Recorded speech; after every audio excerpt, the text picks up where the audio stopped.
தேவனுடைய நியாயப்பிரமாணத்திற்கு கீழ்ப்படியும்படி ஒரு நபரை ஊக்கப்படுத்துவது எது? அன்பானவர்களே, ஆண்டவருடைய பிரமாணத்தை நீங்களும் நானும் கடைபிடித்தாக வேண்டும் என்பதை தெள்ளத் தெளிவாக பார்த்துவிட்டோம். இயேசுவின் வாழ்க்கையிலே அவர் பிரமாணங்களை கடைபிடித்து வாழ்ந்தார்.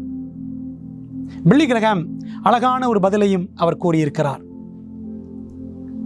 அப்படியானால் நியாயப்பிரமாணத்தை நாம் கடைபிடிக்க வேண்டுமா?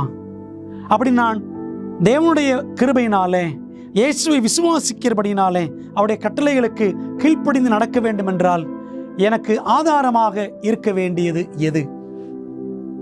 வசனம் சொல்லுகிறது, ரோமர் 13:10, ஆதலால் அன்பு நியாயப்பிரமாணத்தின் நிறைவேறுதலாய் இருக்கிறது. நமக்கு அன்பு இருக்கும் என்றால், தேவனிடத்திலே அன்பு இருக்கும் என்றால் என்ன செய்வோம்? அவருடைய கற்பனைகளை நாம் மெய்யாகவே கடைபிடிப்போம்.